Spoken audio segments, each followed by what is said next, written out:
जी, आज CFAP 6 lecture 29।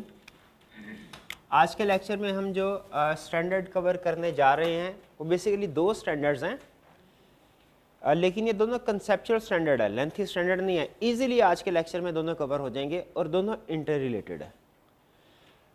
ISA 402 और ISAE 3402। Basically concept क्या है जिसके ऊपर ये दोनों स्टैंडर्ड बेस कर रहे हैं, वो कंसेप्ट है entity using service organization. Entity using service organization. अब ये सर्विस ऑर्गेनाइजेशन क्या है? इस स्टैंडर्ड में 4 टर्म्स फ्रीक्वेंटली यूज होंगी और इन चारों के ऊपर कंफर्टेबल होना आपके लिए बहुत ज़रूरी है। वो टर्म्स कौन सी हैं? User entity, user auditor, service entity, service auditor. Basically service organization ऐसी ऑर्गेनाइजेशंस को कहते हैं जिन्होंने अपनी कोई ना कोई एक्टिविटी आउटसोर्स की हो। ठीक है, आउटसोर्सिंग आपको पता है प्रैक्टिस में फ्रीक्वेंटली ऑर्गेनाइजेशन अपने मेन एरियाज पे फोकस करने के लिए कुछ जो रिलेटेड एरियाज होते हैं वो अदर ऑर्गेनाइजेशन या अदर इंडिविजुअल्स को आउटसोर्स कर दिया करते हैं।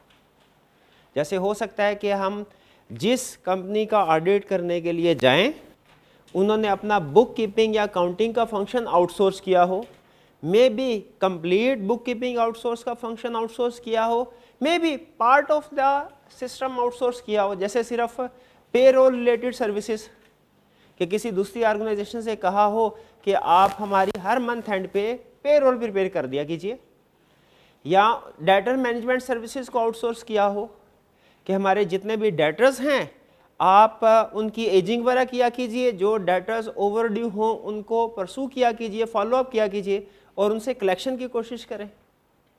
ठीक है, तो कुछ ना कुछ पार्ट ऑफ एक्टिविटीज़ आउटसोर्स किया होगा हमारे क्लाइंट ने, तो हम उसे कहेंगे कि हमारा क्लाइंट एक उसने सर्विस ऑर्गेनाइजेशन को यूज़ किया है। अगर इस तरह की सिचुएशन हो, हमारे क्लाइंट ने अपने काउंटिंग सिस्टम का कोई हिस्सा आउटसोर्स किया है, तो उस सूरत में जो पार्टीज होंगी वो होंगी एक हमारा क्लाइंट जिसे हम नाम देते हैं यूज़र एंटिटी का। User entity, user entity.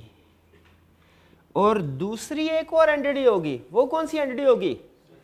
जिसको सर्विस, जो सर्विस प्रोवाइड कर रही है, जिसको सर्विस आउटसोर्स की गई है, वो होगी, उसे हम कहते हैं, नाम देते हैं सर्विस एंटिटी। Service entity. ठीक है, इन दोनों में फर्क समझ आ रहा है ना आपको? सर्विस एंटिटी यूजर एंटिटी को सर्विस प्रोवाइड कर रही है, कोई आउटसोर्स सर्विसेज, कोई बुक कीपिंग वगैरह से रिलेटेड, जैसे पेरोल एज्यूम कर ले, डेटर मैनेजमेंट, कुछ भी। अब हम किसका ऑडिट कर रहे हैं भला? यूजर। ये जहन में रखिएगा हमेशा, हम यूजर एंटिटी का ऑडिट कर रहे हैं। तो जो ऑडिटर यूजर एंटिटी का ऑडिट कर रहा होता है उसे क्या कहते हैं? User auditor. शाबाश, यूजर ऑडिटर। अच्छा, अगर यूजर एंटिटी का ऑडिट हो रहा है तो क्या सर्विस एंटिटी का भी पॉसिबल है कि ऑडिट हो रहा हो? तो जो सर्विस एंटिटी का ऑडिटर होगा उसे क्या कहेंगे वाला? Service auditor. शाबाश, सर्विस ऑडिटर। ये 4 टर्म्स क्लियर होगी आपको? कौन कौन से term? User entity, user auditor, फिर service entity, service auditor. Clear? अच्छा, कंसेप्ट, ये साथ दोनों स्टैंडर्ड कंसेप्चुअल और कंसेप्ट बेसिक है। हमने क्या ये पढ़ा हुआ है कि ऑडिट करते हुए ऑडिटर 3 तरह के प्रोसीजर परफॉर्म करता है? Risk assessment procedure, test of control और सब्सटेंटिव प्रोसीजर्स। और रिस्क असेसमेंट प्रोसीजर्स परफॉर्म करते हुए वो understanding of entity and understanding of internal control obtain करता है। ऐसे ही है ना?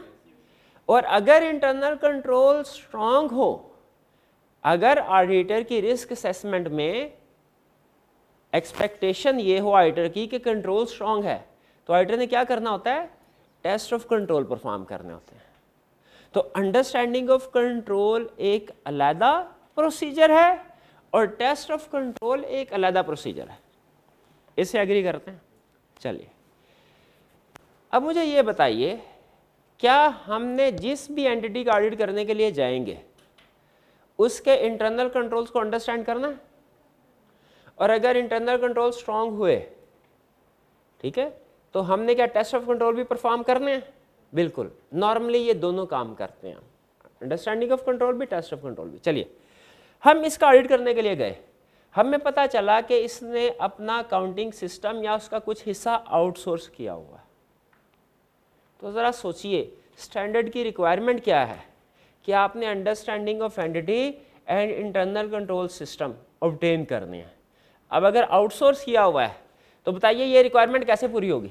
खुद बताइए, रिक्वायरमेंट कैसे पूरी होगी? भाई क्लाइंट ने, हमने ये देखना था क्लाइंट का इंटरनल कंट्रोल सिस्टम कैसा है, क्या वो ट्रांजैक्शन वगैरह ठीक रिकॉर्ड कर रहे हैं, ठीक है, काम ठीक कर रहे हैं कि नहीं कर रहे हैं। हमें उधर जाके पता चला ये तो काम ही नहीं कर रहे, आधा काम ये कर रहे हैं, आधा काम कोई और कर रहा है। तो फिर हाँ, शाबाश, जो रिक्वायरमेंट हमने, जो काम हमने यहाँ पे करना था, अब चूंकि वो फंक्शन आउटसोर्स हो चुका है, तो अब उसकी अंडरस्टैंडिंग ऑब्टेन करने के लिए, उसकी टेस्टिंग करने के लिए हमें क्या करना पड़ेगा? सर्विस एंटिटी के सिस्टम को अंडरस्टैंड करना पड़ेगा, क्योंकि सर्विस एंटिटी का सिस्टम हमारे क्लाइंट के सिस्टम का हिस्सा है, उसको इफेक्ट कर रहा है। इसीलिए हमने यूजर एंटिटी का सिस्टम तो जो अंडरस्टैंड करना है रूटीन में वो करना ही करना है, लेकिन सर्विस एंटिटी के सिस्टम को भी अंडरस्टैंड करना है। किस लिए? क्योंकि वो हमारे क्लाइंट के सिस्टम को इफेक्ट कर रहा है, एक तरह से उसका हिस्सा बन गया। यहां तक बात समझ आती है? चलिए, तो अब यहाँ ये बेसिकली टर्म्स थी, टर्म के साथ आप कंफर्टेबल आए तो ओके करें, मैं आगे चलो। चलिए आगे चलते हैं। नेक्स्ट कंसेप्ट है if entity uses service organization. अगर कोई एंटिटी सर्विस ऑर्गेनाइजेशन यूज करती है, हमारा क्लाइंट सर्विस ऑर्गेनाइजेशन यूज करता है, और एग्जाम में वो यहीं से भी क्वेश्चन स्टार्ट कर सकता है कि आप एक क्लाइंट को ऑडिट करने के लिए गए और वहाँ पता चला उसने कोई ना कोई सर्विसेज, डेटा मैनेजमेंट, इनवॉइसिंग वगैरह की कोई ना कोई सर्विसेज आउटसोर्स की हुई है। तो इसका मतलब आउटसोर्स की हुई है, सर्विस ऑर्गेनाइजेशन यूज कर रहा है। हमने क्या करना है? हमने सबसे पहले समझना है, पूछना है कि nature and significance of services outsource, कि भाईजान आपने कौन सी सर्विसेज आउटसोर्स की है, जरा नेचर तो बताइए। वो पेरोल किया, वो डेटर्स किया, वो फिक्स एसेट से रिलेट करती है, वो कौन सी सर्विस है जो आपने आउटसोर्स की है? और सिग्निफिकेंस, उसकी सिग्निफिकेंस क्या है? क्या थोड़ा हिस्सा आउटसोर्स किया है या सारे का सारा अकाउंटिंग सिस्टम ही आउटसोर्स कर दिया? अब जितनी ज्यादा सिग्निफिकेंस होगी हमारे लिए ये आउटसोर्सिंग वाला मसला उतना बड़ा होगा। तो हमने दो चीज, नेचर का मतलब क्या है, हमने देखा कौन सी service, up to what extent ऐसा आउटसोर्स किया गया उसको, और दूसरा सिग्निफिकेंस का मतलब क्या है, कितनी सिग्निफिकेंट। यहां पे फर्ज कीजिए हमें पता चला कि जी इन्वेंट्री मैनेजमेंट फॉर एग्जांपल या डेटा मैनेजमेंट सर्विस को आउटसोर्स किया गया है, और वो मटेरियल अमाउंट बनती है उस एरिया की, सिग्निफिकेंट अमाउंट है। फिर हमने अंडरस्टैंड करना है उस सर्विस के ऊपर कंट्रोल्स क्या, उस सर्विस के ऊपर कंट्रोल्स क्या। अच्छा मुझे ये बताइए, फर्ज कीजिए हम बात करते हैं डेटा मैनेजमेंट की, डेटा मैनेजमेंट से रिलेटेड सर्विसेज आउटसोर्स कर दी गई सर्विस एंटिटी को, इनवॉइस वगैरह ये भिजवाते हैं, कंट्रोल अकाउंट ये प्रिपेयर करते हैं, एजिंग वगैरह भी ये प्रिपेयर करते हैं, फॉलोअप भी ये करते हैं। बताइए डेटा से रिलेटेड कंट्रोल्स सिर्फ और सिर्फ सर्विस एंटिटी पे परफॉर्म हो रहे होंगे, या सर्विस एंटिटी अपना काम करने के बाद फाइनल अप्रूवल के लिए कुछ चीज़ें यूजर एंटिटी को भी भिजवाती होगी, क्लाइंट को भी भिजवाती होगी, ठीक है। इसको नाम दिया जाता है, जो अगर जो सर्विस आउटसोर्स की गई हो ना, उस पर याद रखें यूज़र एंटिटी ने कुछ ना कुछ कंट्रोल्स रखे होते हैं अपने पास। जैसे अगर पेरोल सर्विस आउटसोर्स की गई होगी ना, तो इनको ये कहा जाएगा कि आप पेरोल प्रिपेयर करें, लेकिन फाइनल डिस्ट्रीब्यूशन से पहले हमें एक दफ़ा पेरोल शीट भेजें, हम उसको प्रूव करेंगे, बाद उसमें उसके बाद पेमेंट करनी है, वरना पेमेंट नहीं करनी। तो यहाँ पे सर्विस एंटिटी में कुछ तो कंट्रोल्स ऐसे होंगे जो पेरोल प्रिपेयर करते हुए अप्लाई करेगी सर्विस एंटिटी, लेकिन कुछ ना कुछ कंट्रोल्स ऐसे होंगे जो यूज़र एंटिटी भी परफॉर्म कर रही होगी। और ये कंट्रोल, इन कंट्रोल्स को क्या नाम दिया जाता है? Complementary controls. क्लियर हुआ? यानी जो सर्विस आउटसोर्स की गई है, हमने उसके कंट्रोल्स को अंडरस्टैंड करना है, इससे एग्री करते हैं। और वो कंट्रोल्स कुछ यूज़र एंटिटी पे होंगे, ज़्यादातर कंट्रोल्स सर्विस एंटिटी पे होंगे।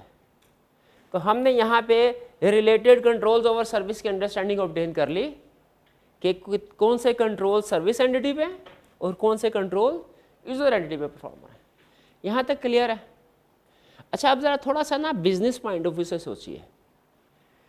जब यूज़र एंटिटी ने फर्स्ट टाइम डिसीजन किया होगा कि मैंने सर्विस आउटसोर्स करनी है, तो उसने सर्विस एंटिटी को कैसे सेलेक्ट किया होगा? कुछ मार्केट में 2-4 लोग होंगे, उनको कॉल किया होगा बिडिंग वगैरह के लिए। उन लोगों ने आके अपनी अपनी कोई प्रेजेंटेशन दी होगी कि सर हम आपको ये सर्विस इस तरीके से प्रोवाइड करेंगे। और फिर उसके बाद और अपना सिस्टम भी बताया होगा इन लोगों ने कि सर हमारा इस फील्ड में इतने सालों का एक्सपीरियंस है, हमारे पास इतने कॉम्पिटेंट लोग हैं जो आपका जो फंक्शन है, जो भी फंक्शन आप आउटसोर्स करना चाह रहे हैं, उसको इफेक्टिवली मैनेज करेंगे। और फिर इन दोनों का एग्रीमेंट भी हुआ होगा, जिसमें ये लिखा होगा कि सर्विस एंटिटी क्या फंक्शन परफॉर्म करेगी, यूज़र एंटिटी ने क्या कंट्रोल्स या फंक्शंस परफॉर्म करने, इसकी रिस्पॉन्सिबिलिटी क्या होगी। यहाँ तक क्लियर है? चलिए, अच्छा बताइए, इससे एग्री करते हैं? जैसे ही हमें किसी क्वेश्चन में या प्रैक्टिकली पता चले कि हमारा क्लाइंट ने कुछ सर्विसेज आउटसोर्स की हैं जो कि हमारे फाइनेंशियल स्टेटमेंट्स और ऑडिट से रेलिवेंट है, हमने अंडरस्टैंड करना है कि वो कौन सी नेचर क्या है, कौन सी सर्विसेज आउटसोर्स किया गया, कितनी सिग्निफिकेंट है, और फिर उनके कंट्रोल्स को अंडरस्टैंड कर। ये दोनों स्टैंडर्ड याद रखें, कंट्रोल्स के गिर्द घूमते हैं। 402, 3402 दोनों स्टैंडर्ड कंट्रोल्स के गिर्द घूमते हैं, क्योंकि बेसिक रिक्वायरमेंट यही है कि आप अपने क्लाइंट की अंडरस्टैंडिंग ऑफ एंटिटी या इंटरनल कंट्रोल ऑब्टेन करना है। तो अगर किसी दूसरे सर्विसेज आउटसोर्स की गई है, तो हमने उस सर्विस ऑर्गेनाइजेशन को अंडरस्टैंडिंग ऑब्टेन करनी है और कंट्रोल को अंडरस्टैंड करना। चले, यहाँ पता चल गया हमें कुछ कंट्रोल्स इधर अप्लाई हो रहे हैं, कुछ कंट्रोल्स इधर अप्लाई हो रहे हैं। अब क्या करना है हमने? भला रिक्वायरमेंट अप्लाई करनी है, क्या अंडरस्टैंडिंग ऑफ कंट्रोल्स ऑब्टेन करा। अच्छा, जो कंट्रोल यूजर एंटिटी पे अप्लाई किए जा रहे हैं, उसकी अंडरस्टैंडिंग कैसे अप्लाई करें, ऑब्टेन करेंगे? यूजर एंटिटी से डिस्कस करके, इंक्वायरी करके, जैसे normally understanding of control obtain करते हैं। जो कंट्रोल सर्विस एंटिटी पे अप्लाई किए जा रहे हैं, ठीक है, जैसे उन्होंने कहा जी हमने हर इनवाइस जो है प्रिपेयर करते हैं, उसकी एक्यूरेसी को रीचेक किया जाता है, एजिंग बनाई जाती है हर मंथ एंड पे, वगैरह वगैरह। यहाँ पे जो कंट्रोल्स अप्लाई हो रहे हैं, कैसे अंडरस्टैंड करेंगे? इसके बहुत से तरीके, 4-5 तरीके स्टैंडर्ड ने हमें बताए हैं। सबसे पहले मुझे बताइए, पहला कहता है यूजर एंटिटी से डिस्कस कर लो। क्या यूजर एंटिटी को कुछ पता होगा कि यहाँ पे कौन कौन से कंट्रोल्स अप्लाई हो रहे हैं? कैसे पता होगा? भला उसने एग्रीमेंट किया था, इसके पास इंफॉर्मेशन होगी, ये कर ले। या अच्छा, इन सब में ना या है, ये कर ले या ये कर ले या ये कर ले या ये कर ले या कॉम्बिनेशन कर ले, ठीक है, जो आप मुनासिब समझें। एंड नहीं है कि सारे करना लाजमी है, सारे करना चाहें सारे करें, और अगर किसी सिचुएशन में फ़र्ज़ कीजिए 1-2 प्रोसीजर एप्लीकेबल नहीं है, तो उनकी बजाय दूसरे प्रोसीजर परफॉर्म करके एविडेंस ले लें। पहले से एग्री करते हैं, सर्विस एंटिटी के कंट्रोल्स की अंडरस्टैंडिंग यूजर एंटिटी से मिल सकती है। दूसरा, सर्विस ऑर्गेनाइजेशन से कॉन्टैक्ट कर लें, उनसे डिस्कस कर लें, फ़ोन वगैरह करके, ईमेल के ज़रिए से, कि सर आप बताइए क्या कंट्रोल्स अप्लाई करते हैं ओवर दिस फंक्शन। तीसरा तरीका क्या है? डिस्कस करने की बजाय, इंक्वायरी करने की बजाय खुद पहुंच जाए, सर्विस ऑर्गेनाइजेशन के पास, उनके ऑफिस को विजिट कर लें और देख लें। जैसे हम अपने क्लाइंट के कंट्रोल्स को अंडरस्टैंड करने के लिए, उसके सिस्टम को अंडरस्टैंड करने के लिए ऑब्जर्वेशन का प्रोसीजर परफॉर्म करते हैं, उसी तरह सर्विस ऑर्गेनाइजेशन का ऑफिस विजिट करके ऑब्जर्व कर लें कि वो किस तरीके से इस फंक्शन को परफॉर्म कर रहे हैं। ओके, आगे चलें। और अगर फर्ज कीजिए वो करीब है, हम विजिट कर लेंगे, लेकिन अगर वो किसी दूसरे शहर, दूसरे मुल्क में फॉर एग्जांपल, ठीक है, बाज़ औक़ात ऐसा भी तो होता है। क्या आपने कभी सुना कि बुक कीपिंग या अकाउंटिंग सर्विस जो है वो फॉरेन कंट्री में किसी को आउटसोर्स कर दिया गया हो? वैसे ये नॉर्मली जो डेवलप्ड कंट्रीज हैं, यूएसए वगैरह, ये अपने फंक्शन आउटसोर्स करती हैं, ये पाकिस्तान, इंडिया, बांग्लादेश वगैरह इस तरह की कंट्रीज, क्योंकि यहाँ पे चीप लेबर अवेलेबल होते हैं।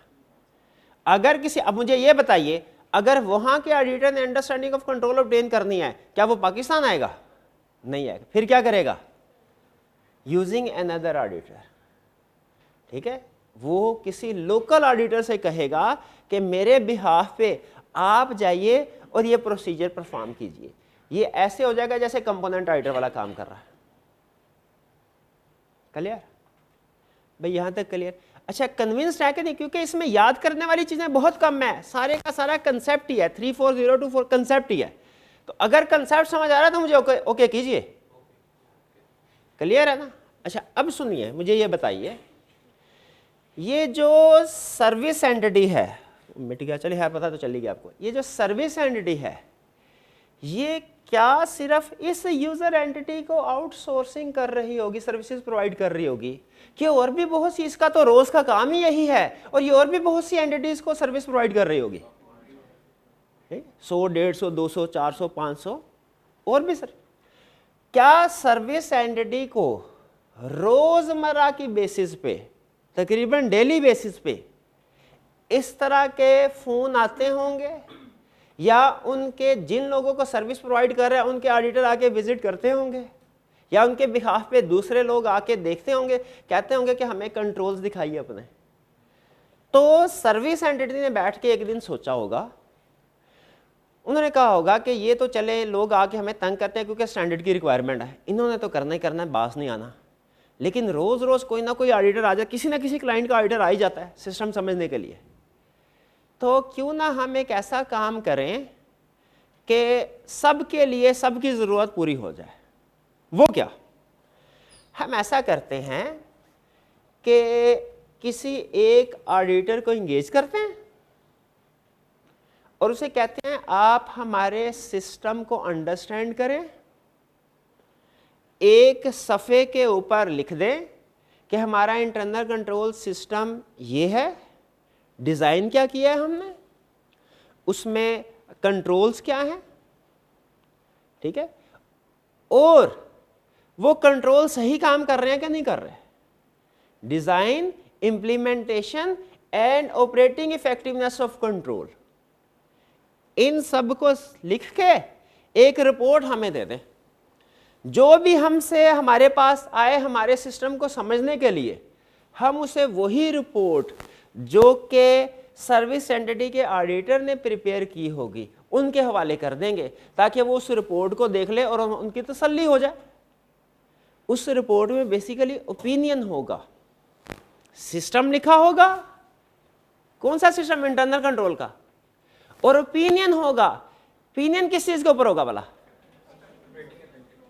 इंटरनल कंट्रोल्स पे ओपिनियन होगा। अच्छा, ये अजीब बात है, क्या हम ऑडिटर इंटरनल कंट्रोल पे ओपिनियन एक्सप्रेस कर सकता है? कर सकता है। याद रखें, स्टैट्यूटरी ऑडिट में या ऑडिट ऑफ फाइनेंशियल स्टेटमेंट्स में इंटरनल कंट्रोल पे ओपिनियन एक्सप्रेस करना रिक्वायर्ड नहीं होता, नहीं करते हम। लेकिन इंटरनल कंट्रोल पे ओपिनियन एक्सप्रेस किया जा सकता है, करते नहीं हैं हम नॉर्मली, लेकिन किया जा सकता है, ठीक है। यूएसए में जो ऑडिट होते हैं उनमें फाइनेंशियल स्टेटमेंट के साथ साथ इंटरनल कंट्रोल्स पे भी ओपिनियन दिया जाता है। पाकिस्तान में आईएसएस के मुताबिक इंटरनल कंट्रोल्स पे ओपिनियन सिर्फ फाइनेंशियल स्टेटमेंट में दिया जाता है। तो मुझे जरा सोच के बताइए, सर्विस ऑडिटर सर्विस एंटिटी के सिस्टम को अंडरस्टैंड करके, इसको डॉक्यूमेंट करके, इसके ऊपर जो ओपिनियन दे रहा है वो फाइनेंशियल स्टेटमेंट्स पे ओपिनियन दे रहा है कि इंटरनल कंट्रोल पे? इंटरनल कंट्रोल पे। ये बात समझ में आई? ये जो रिपोर्ट प्रिपेयर कर रहा है वो इसके इंटरनल कंट्रोल्स पे है, और वो रिपोर्ट फिर सर्विस एंटिटी वाला किसको दिया करेगा? यूजर एंटिटी और यूजर ऑडिटर को, ताकि इनको पता चल जाए कि इसका इंटरनल कंट्रोल कैसा है, वो स्ट्रांग है कि वीक है। कहानी समझ आई?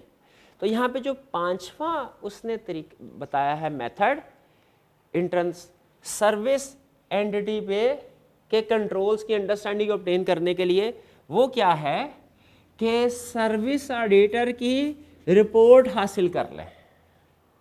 सर्विस ऑडिटर की रिपोर्ट हासिल कर लें। उस रिपोर्ट में क्लियर है कैसा रिपोर्ट? वो रिपोर्ट दो तरह की होती है, एक type 1 report, type 2 report. Easy है, परेशान नहीं होना। Type 1 report, type 2 report. अच्छा मुझे ये बताइए,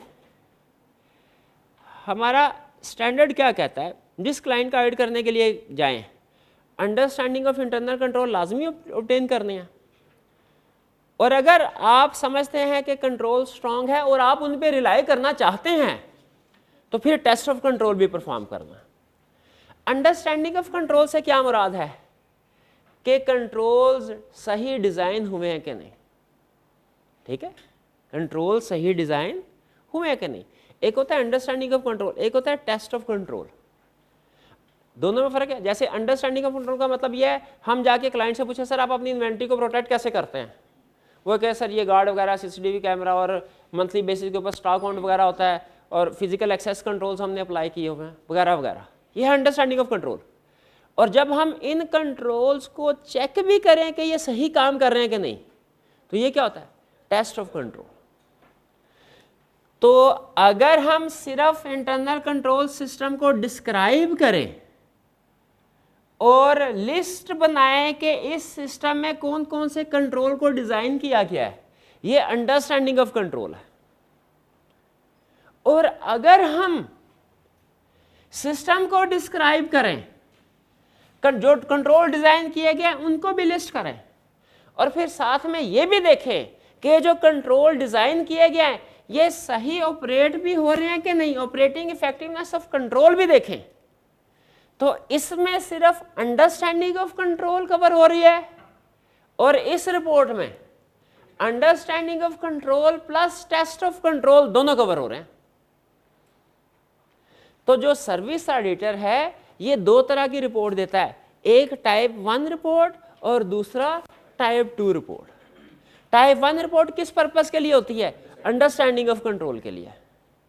इसमें सिस्टम को डिस्क्राइब किया जाता है और सिस्टम के अंदर जो कंट्रोल डिजाइन किए गए हैं, मौजूद हैं, वो लिखे जाते हैं। और टाइप 2 रिपोर्ट किस लिए होती है? Understanding plus test of control के लिए, जिसमें सिस्टम को भी डिस्क्राइब किया जाता है, उस सिस्टम के अंदर जो कंट्रोल मौजूद है उनकी लिस्ट भी दी जाती है, और फिर यह भी बताया जाता है कि कंट्रोल सही ऑपरेट हो रहे हैं कि नहीं हो रहे हैं। और जाहिर है इस पर्पस के लिए सर्विस ऑडिटर ने टेस्ट ऑफ कंट्रोल परफॉर्म किए होते हैं। टाइप 1 और टाइप 2 रिपोर्ट में फर्क समझ आया? अच्छा मुझे ये बताइए, आप यूजर एंटिटी का ऑडिट करने के लिए गए,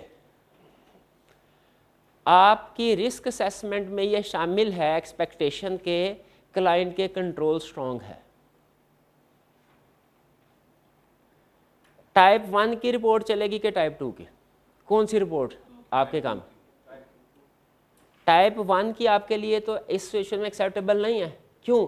क्योंकि अगर आपकी एक्सपेक्टेशन है कि कंट्रोल स्ट्रांग है फैक्ट, तो इसका मतलब है आपने टेस्ट ऑफ कंट्रोल लाजमी करना, तो उसके लिए टाइप 2 की रिपोर्ट चाहिए।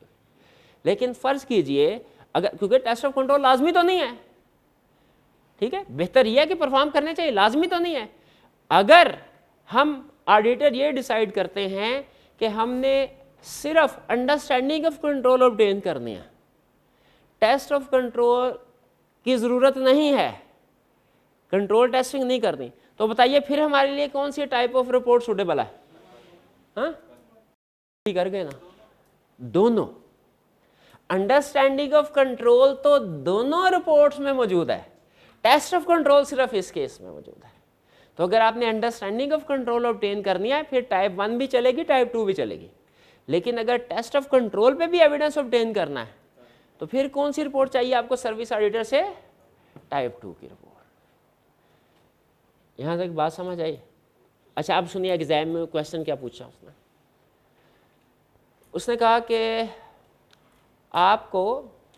आपने यूजर एंटिटी का ऑडिट कर रहे हैं आप, और उसमें कंट्रोल्स के ऊपर आपने एविडेंस ऑब्टेन करना है, लेकिन टाइप 2 रिपोर्ट अवेलेबल नहीं है। टाइप 1 रिपोर्ट अवेलेबल है, टाइप 2 रिपोर्ट अवेलेबल नहीं है। बताइए क्या करेंगे? टेस्ट ऑफ कंट्रोल परफॉर्म करना है, कंट्रोल्स पे एविडेंस ऑब्टेन करना है आपने, ठीक है। तो टाइप 2, उसके लिए तो टाइप 2 रिपोर्ट चाहिए ना। टाइप 2 रिपोर्ट अवेलेबल नहीं है, क्या करें जी? यहां पे स्टूडेंट का ये ख्याल था कि अगर टाइप 2 रिपोर्ट अवेलेबल नहीं है हमारे लिए तो ये स्कोप लिमिटेशन होगी। हालांकि सर्विस ऑडिटर की रिपोर्ट ऑब्टेन करना ये सिर्फ एक प्रोसीजर है 5 में से, बाकी की ऑप्शंस तो अभी भी हैं। आप खुद विजिट कर सकते हैं सर्विस ऑर्गेनाइजेशन को और टेस्ट ऑफ कंट्रोल परफॉर्म कर सकते हैं, ये पॉइंट लिखना था। यहाँ आप अनदर ऑडिटर को इंगेज कर सकते हैं और उसे कह सकते हैं कि आप हमारे बिहाफ पे टेस्ट ऑफ कंट्रोल परफॉर्म करें। ये तो रेडीमेड काम है ना, हो गया तो ठीक है, ना हुआ तो खुद करना।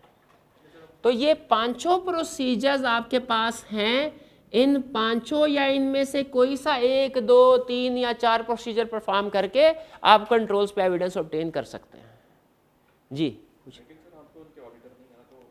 हाँ, हम उनके ऑडिटर नहीं है तो क्या वो हमें अलाउ करेंगे? मुझे बताइए, हम अपने क्लाइंट के बैंक से इंफॉर्मेशन लेते हैं, हम तो बैंक के, हमारा तो उस बैंक के साथ ताल्लुक ही कोई नहीं है। बैंक हमें क्यों इंफॉर्मेशन प्रोवाइड करता है? ऑन बिहाफ ऑफ कस्टमर, क्योंकि हमारा क्लाइंट ऑथोराइज करता है हमें कि हम बैंक से जाके इंफॉर्मेशन ले लें। उसी तरह हमारा क्लाइंट ऑथोराइज करेगा हमें कि जाइए आप हमारे जो सर्विस ऑर्गेनाइजेशन है वहाँ से इंफॉर्मेशन हासिल कर लें। और चूँकि सर्विस ऑर्गेनाइजेशन का क्लाइंट है तो वो उसकी बात मानेंगे। लेकिन फ़र्ज़ कीजिए एक्सट्रीम केसेस में आपकी बात को आगे लेके चलता हूँ कि उन्होंने रिफ्यूज़ कर दिया कि हम आपको विजिट नहीं करवाएंगे, ठीक है, और रिपोर्ट भी अवेलेबल नहीं है। उस सूरत में ये फिर स्कोप लिमिटेशन बन जाएगी कि रिपोर्ट भी अवेलेबल नहीं है और आप इन प्रोसीजर से भी एविडेंस हासिल नहीं कर सकते। उस सूरत में स्कोप लिमिटेशन बन जाएगी और फिर हम अपने क्लाइंट का यानी यूजर एंटिटी की ऑडिट रिपोर्ट को मॉडिफाई करेंगे। क्लियर हुई है बात?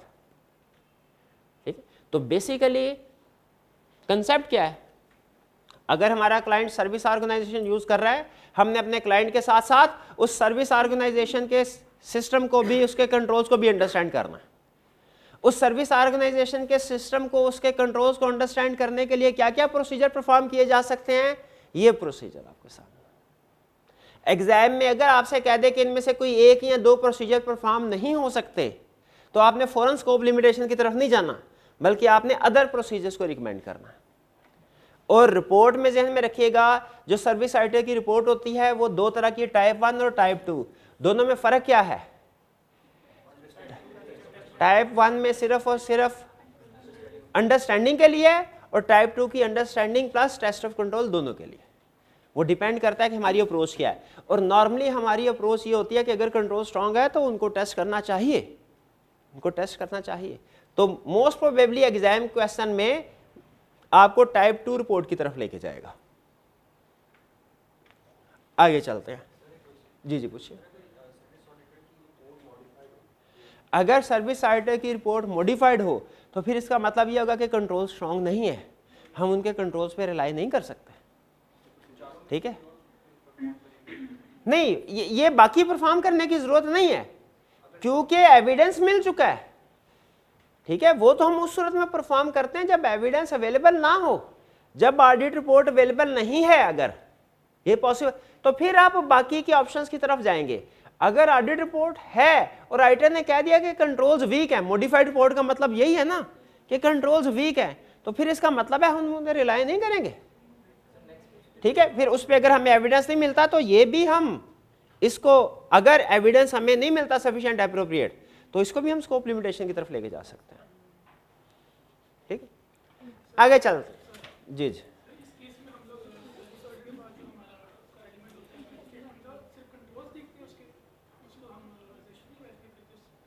नहीं, हमने जो एग्रीमेंट देखना है या जो हमारा पर्पस है वो याद रखें, सिर्फ और सिर्फ सर्विस ऑर्गेनाइजेशन के कंट्रोल्स को अंडरस्टैंड करने का है। क्योंकि देखिए कहानी शुरू कहाँ से हुई थी कि वो फंक्शन जो हमने, जिनकी अंडरस्टैंडिंग हमने ऑब्टेन करनी थी, वो फंक्शन किसी और जगह पे परफॉर्म हो रहे हैं। तो हमने अगर क्लाइंट पे वो सारे फंक्शन परफॉर्म हो रहे होते, हम क्लाइंट के सिस्टम और उसके कंट्रोल को अंडरस्टैंड करते हैं। तो क्लाइंट की जगह किसी दूसरे परफॉर्म हो रहे हैं, तो हम वहाँ पे सिर्फ इंटरनल कंट्रोल्स को और उसके अंडरस्टैंड करेंगे और उसको टेस्ट करेंगे, और कोई काम हमने नहीं करना। क्योंकि जहाँ तक आप कह रहे हैं ना कि बाकी का एविडेंस, तो वो जाहिर है जो डॉक्यूमेंट्स होती हैं, जो फाइनल रिपोर्ट्स वगैरह होती हैं, वो हमारे क्लाइंट के पास आ जाती हैं, वो हमें यहीं से मिल जाएंगी। सैलरी शीट, या अगर पे रोल फंक्शन आउटसोर्स किया हुआ है तो क्या इसके पास सैलरी शीट नहीं होगी? सैलरी शीट तो होगी। हमने क्या देखना है, उसकी प्रिपरेशन के ऊपर कंट्रोल्स क्या थे, वो कंट्रोल्स देखने के लिए उसकी प्रिपरेशन के हमें यहाँ जाना पड़ता है। हाँ, सब्सटेंटिव प्रोसीजर को बढ़ा देंगे बिल्कुल, अगर कंट्रोल इफेक्टिव नहीं है। ठीक है, या आपके पिछले वाले क्वेश्चन के अगर उसने मॉडिफाइड रिपोर्ट इशू की है सर्विस ऑडिटर ने, तो फिर जाहिर है कंट्रोल वीक है, हम अपने सब्सटेंटिव प्रोसीजर बढ़ा देंगे। लेकिन अगर ये सिग्निफिकेंट कोई एरिया है, इसमें फिर हो सकता है कि सब्सटेंटिव प्रोसीजर से आप sufficient appropriate audit evidence obtain ना कर पाए। ठीक है, उस सूरत में हम फिर रिपोर्ट मॉडिफाई करेंगे अपनी ये वाली। ठीक है, यानी इसका मतलब ये हुआ सर्विस ऑडिटर की मॉडिफाइड रिपोर्ट की वजह से हो सकता है कि यूजर ऑडिटर अपनी रिपोर्ट मॉडिफाई कर दे। ये ऐसे जैसे वो ग्रुप ऑडिटर में भी इस तरह का कंसेप्ट था। जी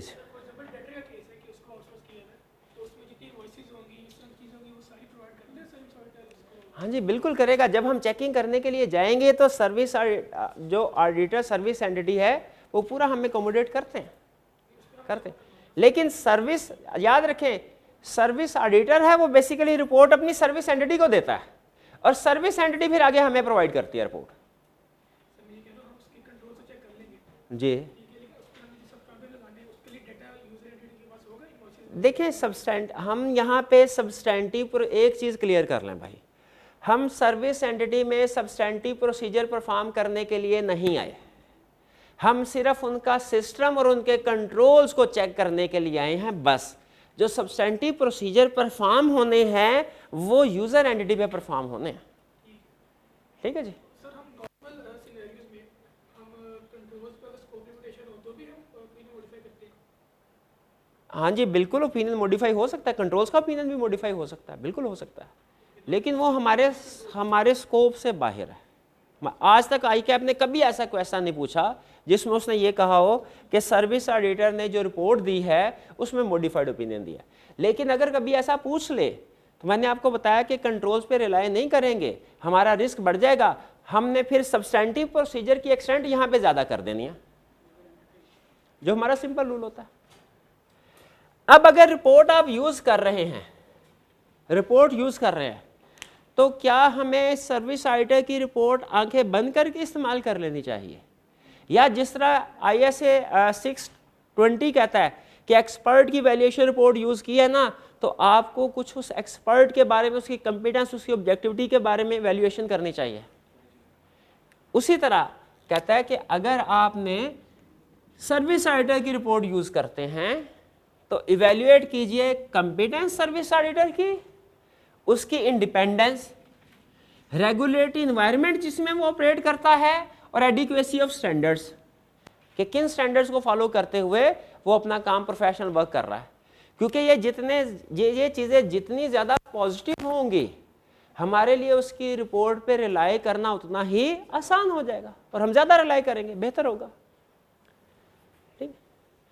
अच्छा, अब आगे देखें, कह रहे अब यहाँ पे या तो हमारा पर्पस होगा सिर्फ understanding of control, service organisation के कंट्रोल की सिर्फ अंडरस्टैंडिंग ऑब्टेन करनी है, या हमारा पर्पस क्या होगा, सर्विस एंटिटी के कंट्रोल्स की अंडरस्टैंडिंग भी ऑब्टेन करनी है और उनको टेस्ट भी करना, उनके टेस्ट ऑफ उनके ऑपरेटिंग इफेक्टिवनेस पे भी एविडेंस ऑब्टेन करना है।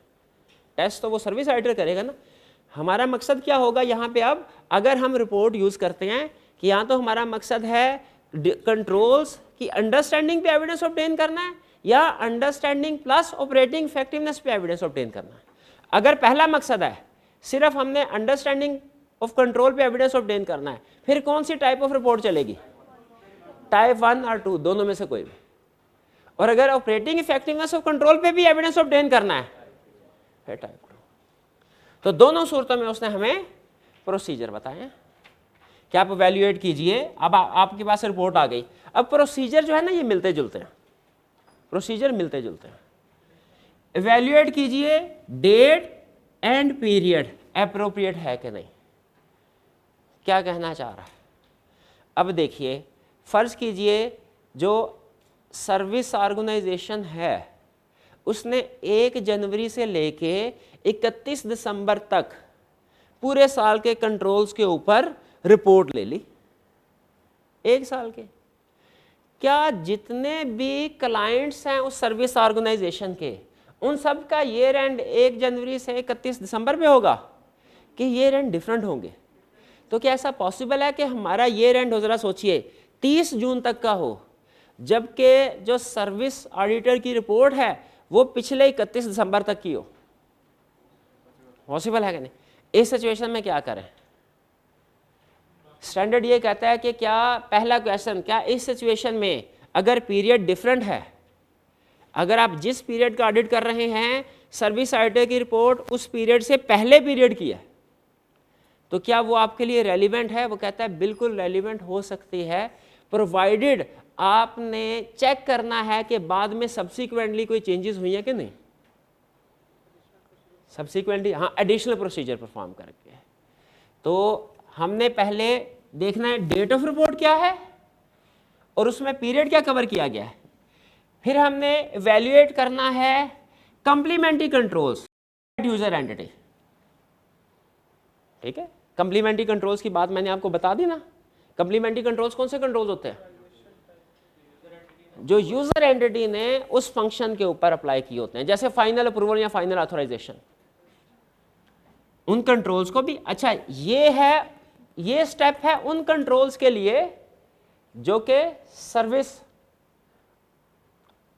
एंटिटी के ऊपर परफॉर्म किए जा रहे हैं।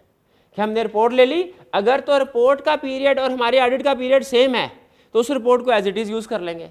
अगर पीरियड सेम नहीं है तो उसमें सब्सिक्वेंटली देखेंगे अगले पीरियड में कुछ चेंजेस हैं कि नहीं है। ये उधर के कंट्रोल्स पे एविडेंस मिल गया। फिर जो हमारे यूजर एंटिटी पे कंट्रोल्स अप्लाई किए जा रहे हैं उनकी अंडरस्टैंडिंग हमने दूसरे स्टेप में ऑब्टेन कर ली। फिर कह रहे evaluate evidence provided by report is appropriate. Final decision कीजिए कि दोनों प्रोसीजर परफॉर्म करने से आपको जो एविडेंस मिला वो एप्रोप्रिएट, सेटिस्फैक्टरी है कि नहीं है।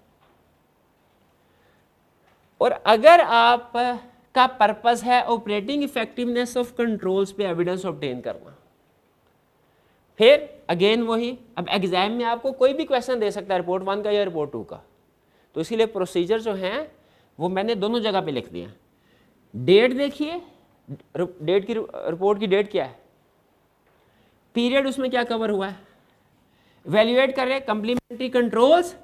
लेकिन अब की बार जब आपने कंप्लीमेंट्री कंट्रोल्स को इवैल्यूएट करना है तो उसके साथ साथ टेस्ट भी करना है, क्योंकि अब हमारा पर्पस ऑपरेटिंग इफेक्टिवनेस कंट्रोल पे एविडेंस ऑब्टेन करना।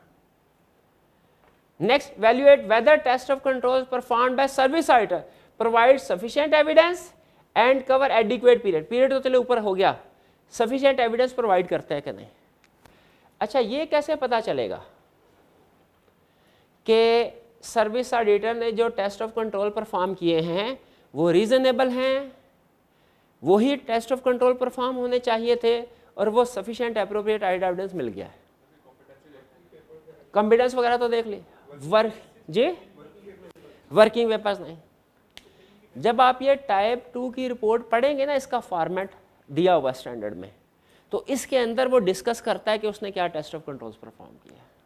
वहाँ से हमें पढ़ के, इसकी रिपोर्ट को पढ़ के अंदाज़ा हो जाएगा हमें कि जो इसने कंट्रोल्स की इफेक्टिवनेस के ऊपर कमेंट किया है, जो टेस्ट ऑफ कंट्रोल परफॉर्म किए हैं, वो सफिशिएंट एविडेंस प्रोवाइड कर रहे हैं कि नहीं कर रहे हैं। चलिए,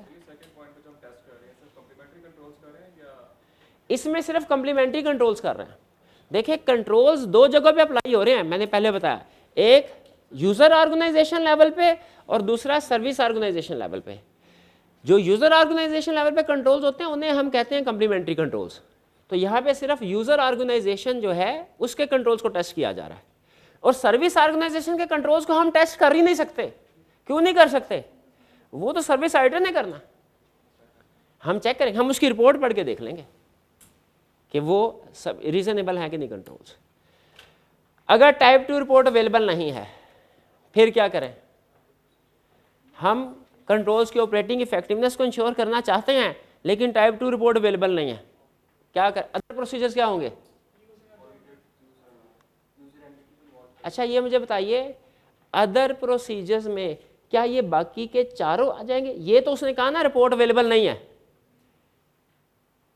क्या अदर में चारों प्रोसीजर आ जाएंगे या इनमें से कोई दो आएंगे? जी हाँ, थर्ड और फोर्थ, क्योंकि थर्ड और फोर्थ में आप टेस्ट ऑपरेटिंग इफेक्टिवनेस और कंट्रोल को टेस्ट कर सकते हैं। फर्स्ट और 2 सिर्फ अंडरस्टैंडिंग के लिए। फॉलो करें, फर्स्ट और 2 के प्रोसीजर परफॉर्म करने से आपको अंडरस्टैंडिंग ऑफ कंट्रोल तो मिलेगी, कंट्रोल्स की ऑपरेटिंग इफेक्टिवनेस का पता नहीं चलेगा, क्योंकि आप उनको टेस्ट तो नहीं कर रहे, आप तो सिर्फ पूछ-गुछ कर रहे हैं उनकी। यहाँ तक क्लियर? चलिए, यहाँ पे रुक के मुझे बताइए, अभी तक के लेक्चर में हमने क्या सीखा कंसेप्चुअली? सबसे पहले, ये स्टैंडर्ड एक्टिवेट स्टार्ट कहाँ से होता है? जब हमारा ऑडिट क्लाइंट कोई अपने उसने कोई ना कोई सर्विसेज आउटसोर्स की हो। जब सर्विसेज आउटसोर्स की होती हैं तो हमारी रिस्पॉन्सिबिलिटी क्या है? वो डिपेंड करता है कि क्या हमने टेस्ट ऑफ कंट्रोल परफॉर्म करने हैं कि नहीं। अगर तो हम टेस्ट ऑफ कंट्रोल परफॉर्म नहीं कर रहे तो हमारी रिस्पॉन्सिबिलिटी सिर्फ इतनी, हमने इंश्योर करना है कि सर्विस ऑर्गेनाइजेशन पे उस फंक्शन से रिलेटेड जो कंट्रोल्स हैं वो सही, उनकी अंडरस्टैंडिंग ऑब्टेन करें। ठीक है, कि सिस्टम क्या है सर्विस ऑर्गेनाइजेशन में और कंट्रोल्स क्या डिज़ाइन किए गए। लेकिन अगर हमने कंट्रोल्स पे रिलाई करना है तो फिर हमारी रिस्पॉन्सिबिलिटी होती है कि कंट्रोल्स की ऑपरेटिंग इफेक्टिवनेस को भी टेस्ट करना है। उस सूरत में हम सिस्टम और कंट्रोल्स के साथ साथ ऑपरेटिंग इफेक्टिवनेस को भी कवर करना होता है। और हमारे पास कितने प्रोसीजर्स हैं कंट्रोल्स सर्विस ऑर्गेनाइजेशन के कंट्रोल्स को अंडरस्टैंड करने के लिए? 5 प्रोसीजर्स हैं। ठीक है, और कौन कौन से हैं? पहला प्रोसीजर कौन सा? यूजर एंटिटी से। दूसरा, सर्विस ऑर्गेनाइजेशन कॉन्टैक्ट कर लें। तीसरा, विजिट कर लें खुद। चौथा, अनदर ऑडिटर को एंगेज कर लें। और 5वां, रिपोर्ट्स। और खुद बताइए सबसे आसान प्रोसीजर कौन सा होगा? रिपोर्ट्स, रेडीमेड उसने बनाई होगी। अगर आप रिपोर्ट यूज करते हैं, टाइप 1 या टाइप 2 कोई सी भी रिपोर्ट यूज करते हैं, एज इट इज यूज कर लेंगे कि पहले सर्विस ऑडिटर की उसकी कंपिटेंस, उसकी इंडिपेंडेंस, उसका रेगुलेटरी इन्वायरमेंट, उसकी अंडरस्टैंडिंग ऑब्टेन करेंगे, वैल्यूएट करेंगे ना। और फिर अगर आपने ये ऊपर वाले 2 प्रोसीजर तो हो गए ना सर्विस ऑडिटर के लिए। अब जो उसके काम को चेक करने के लिए आपने प्रोसीजर परफॉर्म करने, आपको याद है 620 में भी ऐसे होता था कि आप ना सिर्फ ये कि उस प्रोफेशनल को वैल्यूएट करते हैं बल्कि उसके वर्क को भी वैल्यूएट करते हैं। तो ये जब अगर हमने डिसाइड कर लिया सर्विस ऑडिटर की रिपोर्ट को यूज करना है तो ये प्रोसीजर है हमारे सर्विस ऑडिटर को वैल्यूएट करने के लिए, और ये प्रोसीजर उसके काम, उसकी रिपोर्ट को वैल्यूएट करने के लिए। इसका मतलब क्या हमारे लिए लाजमी है सर्विस ऑडिटर की रिपोर्ट को पढ़ना है? बिल्कुल लाजमी है। ठीक है, अच्छा, क्या हम प्रैक्टिकली ये दोनों प्रोसीजर परफॉर्म कर रहे होंगे कि इनमें से कोई एक? बताइए, दोनों प्रोसीजर परफॉर्म कर रहे होंगे कि इनमें से कोई एक? इनमें से कोई एक, डिपेंड करता है। ठीक है, अगर सिर्फ अंडरस्टैंडिंग ऑफ कंट्रोल ऑब्टेन करनी है तो ये प्रोसीजर, अगर टेस्ट ऑफ कंट्रोल्स भी परफॉर्म करने हैं, टेस्ट ऑफ कंट्रोल की ऑपरेटिंग इफेक्टिवनेस पे भी एविडेंस चाहिए तो फिर ये प्रोसीजर। क्लियर? आगे चलते हैं। जी जी,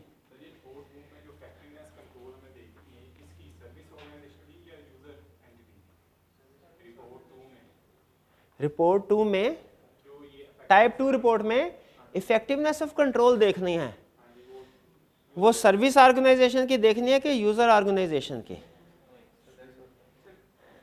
इस सर्विस ऑर्गेनाइजेशन की, यूजर ऑर्गेनाइजेशन की तो कंप्लीमेंट्री कंट्रोल है, तो कंप्लीमेंट्री कंट्रोल टाइप 2 रिपोर्ट में थोड़े ही कवर होते हैं।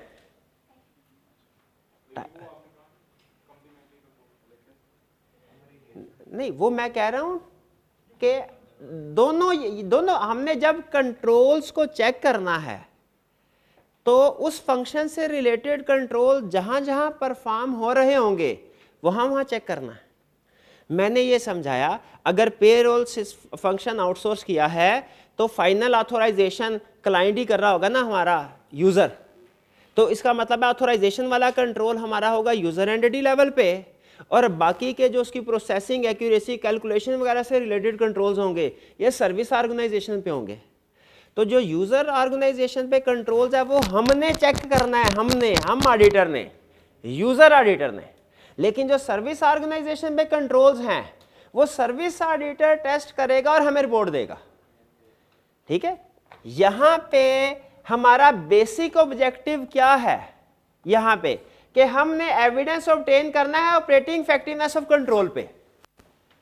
हमारा बेसिक ऑब्जेक्टिव क्या है, एविडेंस ऑपरेटिव। तो उसमें से कंप्लीमेंट्री कंट्रोल्स हम खुद करेंगे इवैल्यूएट, लेकिन जो सर्विस ऑर्गेनाइजेशन पे कंट्रोल्स अप्लाई हुए हैं उनके लिए हमने रिपोर्ट पढ़नी है। ठीक है, बेसिक पर्पस ये है। यहां पे ये नहीं बताया हुआ इस हिस्से में उसने कि टाइप 2 रिपोर्ट आएगी तो आपने उस रिपोर्ट के ऊपर क्या प्रोसीजर परफॉर्म करने हैं, यहां पे ये नहीं बताया। यहां पे ये बताया कि अगर आप अपने ऑडिट में एविडेंस ऑब्टेन करना चाहते हैं operating effectiveness of control over function, तो क्या प्रोसीजर परफॉर्म करेंगे। यहां पे शायद मुझे ये करना चाहिए था, बेहतर प्रेजेंटेशन होती, इसके मैं 2 हिस्से कर देता कि सर्विस ऑर्गेनाइजेशन पे, यूजर ऑर्गेनाइजेशन पे ये प्रोसीजर परफॉर्म होंगे और सर्विस ऑर्गेनाइजेशन पे ये होंगे, फिर शायद ज़्यादा क्लियर हो जाता। मैंने उसको एग्जाम में जैसे आपने लिखना उसी तरीके से प्रेजेंट करने की कोशिश की, इसीलिए वो मिक्स हो गए, यानी जो सर्विस ऑर्गेनाइजेशन पे प्रोसीजर परफॉर्म करने वो भी और यूजर वाले दोनों इकट्ठे हैं। बात समझ आई कि नहीं, पक्की बात है। चलिए आगे चलते हैं। If report is outside reporting period, ये मैंने आपको बता दिया यहाँ पे पीरियड कवर्ड में कि अगर वो पहले के 6 महीने हैं, हमारा क्लाइंट का ईयर एंड 31 दिसंबर और जो सर्विस आइटर ने रिपोर्ट दिया है वो 30 जून तक की है, तो बाकी के 6 महीनों में क्या करेंगे, वो बिल्कुल वो कहता है ये स्टिल अभी भी रिपोर्ट रेलिवेंट है, लेकिन अब आपको एडिशनल इंफॉर्मेशन ऑब्टेन करनी पड़ेगी कि बाकी के 6 महीनों में क्या सिस्टम यही रहा, चेंज तो नहीं हुआ। अगर हमें पता चले कि सिस्टम चेंज हुआ है फिर शायद हमें बाकी के 6 महीनों पे भी उनके कंट्रोल्स के ऑपरेटिंग इफेक्टिवनेस के ऊपर भी एविडेंस की जरूरत पड़ेगी। लेकिन अगर पता चले कि सिस्टम सेम है तो फिर इसका मतलब है जो कंट्रोल्स वही हैं, कंट्रोल्स परफॉर्म करने वाले लोग वही हैं, तो अगर पहले कंट्रोल सही ऑपरेट हो रहे हैं तो बाकी के 6 महीनों में भी सही ऑपरेट हो रहे होंगे। ठीक है, और अगर आपको sufficient understanding of control obtain ना कर सकें तो स्कोप लिमिटेशन होगी। तो सिंपल कंसेप्ट है जी, क्लियर हुआ यहाँ तक। आगे चलते हैं, अब ये कंसेप्ट एक स्टेप आगे जाने लगा है। जी जी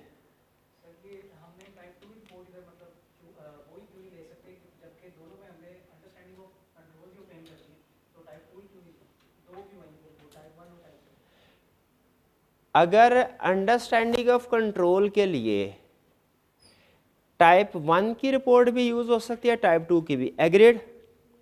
ऑपरेटिंग इफेक्टिवनेस ऑफ कंट्रोल के लिए सिर्फ टाइप 2 की रिपोर्ट हो सकती है यूज, एग्रीड। उनका क्वेश्चन यह है कि सर अगर टाइप 2 की रिपोर्ट अंडरस्टैंडिंग ऑफ कंट्रोल का पर्पस भी फुलफिल करती है, ऑपरेटिंग इफेक्टिवनेस ऑफ कंट्रोल का पर्पस भी फुलफिल करती है, तो फिर हम हमेशा टाइप 2 की तरफ क्यों नहीं जाते, टाइप 1 की ऑप्शन क्यों रखी हुई है स्टैंडर्ड ने। देखिए ये डिपेंड करता है कि हमारा जो सर्विस ऑर्गेनाइजेशन है उसने अपने सर्विस ऑडिटर से क्या इंगेजमेंट ऑब्टेन की है। ठीक है, हो सकता है उसने पैसे बचाने के लिए कहा हो कि जी मैं ऑपरेटिंग इफेक्टिवनेस कंट्रोल्स के ऊपर तो रिपोर्ट नहीं ले रहा, सिर्फ अंडरस्टैंडिंग ऑफ कंट्रोल डिज़ाइन के ऊपर रिपोर्ट आपको बना के दे रहा हूँ। वो डिपेंड करता है। ठीक है, क्वेश्चन में क्लियरली हमें बताएगा कि टाइप 1 की रिपोर्ट है कि टाइप 2 की रिपोर्ट है, और ये भी बताएगा कि आपका पर्पस क्या है। आपने फिर उस पर्पस, और अगर कुछ ना बताए तो आपने अज्यूम करना है कि हमने ऑपरेटिंग फ्रैक्शंस कंट्रोल पे भी एविडेंस ऑब्टेन करना है। तो हमने अपने पर्पस को सामने रख के ये डिसाइड करना होगा कि क्या गिवन रिपोर्ट हमारे लिए सफिशिएंट एविडेंस दे रही है कि नहीं दे रही, और अगर सफिशिएंट एविडेंस नहीं दे रही तो हमें मजीद प्रोसीजर क्या परफॉर्म करना है। इस एरिया में यही क्वेश्चन सेट करता है वो, ठीक है। अच्छा, एक क्वेश्चन मुझे और बताइए, ये है यूजर एंटिटी, ये है सर्विस एंटिटी।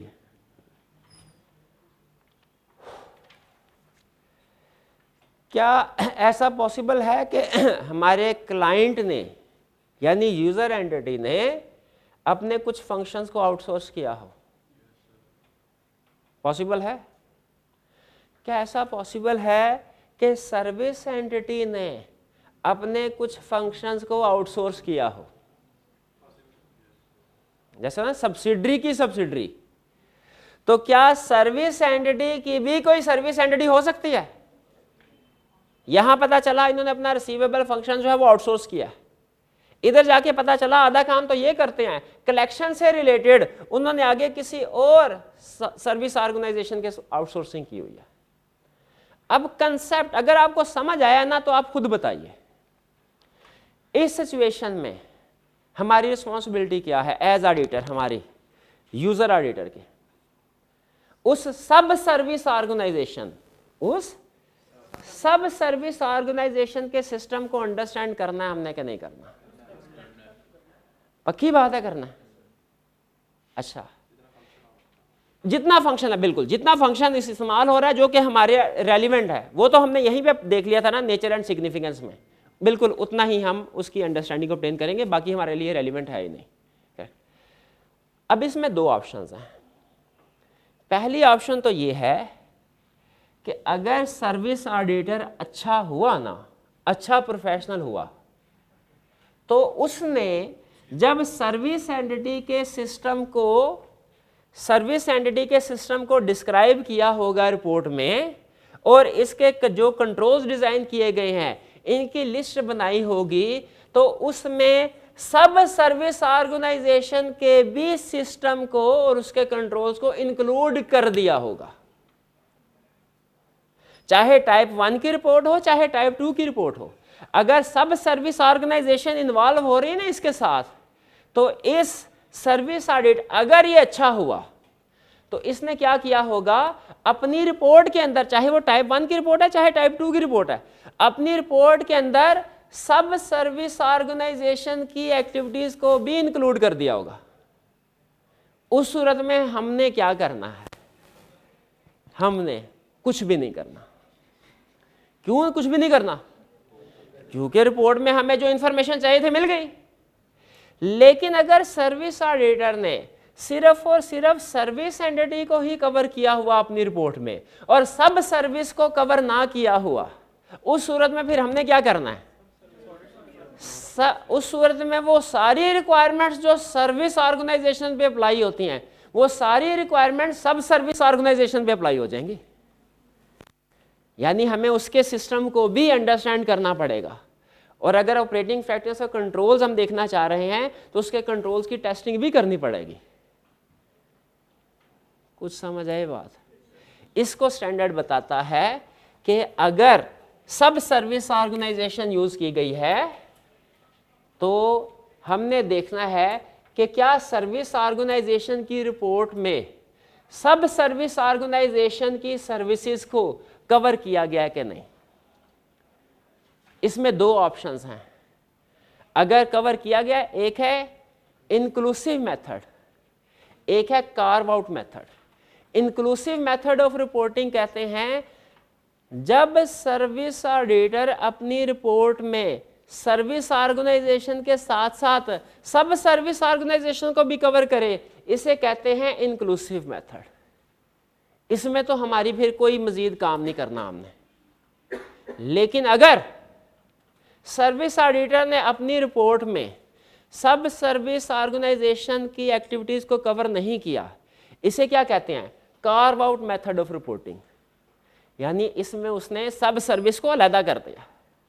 और अब हमने क्या करना है? अब हमें इस सूरत में जो सर्विस ऑडिटर की रिपोर्ट से एविडेंस मिलेगा ना, वो सिर्फ सर्विस ऑर्गेनाइजेशन का है, सब सर्विस का नहीं है। उसके लिए फिर हमें सब सर्विस के अलग एविडेंस ऑब्टेन करना पड़ेगा। भाई यहां तक बात समझ आई? ये था हमारा स्टैंडर्ड ISA 402, ठीक है, जो बताता है हमें कि सर्विस ऑर्गेनाइजेशन पे हमने कैसे एविडेंस ऑब्टेन करना है। कुछ समझ आई आपको? ठीक है। कहानी शुरू कहाँ से हुई? जब हमारे क्लाइंट ने अपना फंक्शन आउटसोर्स किया था। जब फंक्शन आउटसोर्स किया तो हमने क्या करना है? एविडेंस ऑब्टेन करना है। डिजाइन ऑफ कंट्रोल पे तो कंफर्म करना है, लेकिन अगर हम कंट्रोल पे रिलाई करना चाहते हैं तो हमें ऑपरेटिंग इफेक्टिवनेस कंट्रोल भी चाहिए।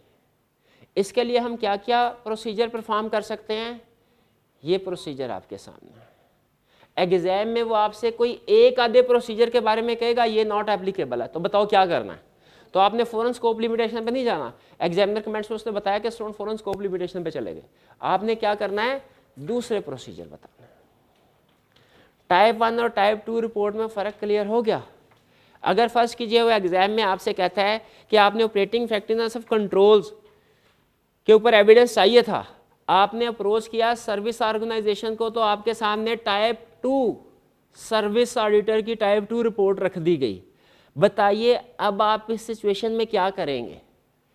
तो बताइए इस सिचुएशन में क्या प्रोसीजर परफॉर्म करने हैं? अब क्या ये प्रोसीजर परफॉर्म करने हैं? नहीं नहीं नहीं नहीं, ये काम तो हो गया हुआ है। कंट्रोल रिपोर्ट तो हमारे सामने आ गई है। अब उस रिपोर्ट को अगर अपने यूज करना है तो हमें सर्विस ऑडिटर की कंपिटेंस, उसकी ऑब्जेक्टिविटी वगैरह को वैल्यूएट करना पड़ेगा, और फिर उस रिपोर्ट को पढ़ के उसमें से ये चीजें देखनी पड़ेगी। फ्लो समझ आ रहा है स्टैंडर्ड का? चलिए, और अगर सब सर्विस ऑर्गेनाइजेशन को भी यूज किया गया है, फिर देखना पड़ेगा कि सर्विस ऑडिटर की रिपोर्ट किस मेथड पे है। वो इंक्लूसिव मेथड पे है कि कार्व आउट मेथड पे है। और अगर ये सारे प्रोसीजर परफॉर्म करके आपको एविडेंस मिल गया, अच्छी बात है, लेकिन अगर एविडेंस नहीं मिला, स्कोप लिमिटेशन। अच्छा, क्या अब स्कोप आप अपनी रिपोर्ट को मॉडिफाई कर सकते हैं? स्कोप लिमिटेशन है अपने सर्विस ऑर्गेनाइजेशन के एविडेंस की बेस पे या सर्विस ऑडिटर की रिपोर्ट की बेस पे क्या हम यूजर एंटिटी की रिपोर्ट को मॉडिफाई कर सकते हैं? कर सकते। हाँ, सिग्निफिकेंस वगैरह को देख के बिल्कुल कर सकते हैं। क्या हम इसकी बेसिस फॉर मॉडिफाइड ओपिनियन में सर्विस ऑडिटर का नाम यूज कर सकते हैं? नहीं कर सकते, अनलेस रिक्वायर्ड बाय लॉ। ये वही एग्जांपल है जो 620 वाली थी, ये वही कंसेप्ट है जो 600 वाला था, कि कंपोनेंट ऑडिटर या किसी एक्सपर्ट की रिपोर्ट को यूज करते हुए अगर आप उसकी बेस पे मॉडिफाइड ओपिनियन एक्सप्रेस करते हैं तो आपने अपनी रिपोर्ट में उसको रेफर नहीं करना, अनलेस रिक्वायर्ड बाय लॉ हो या नेसेसरी हो।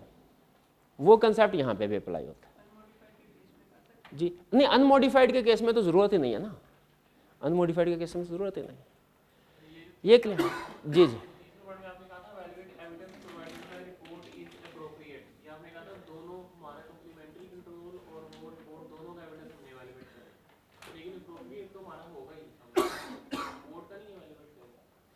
नहीं, दोनों को सामने रख के कलेक्टिव डिसीजन करते हैं।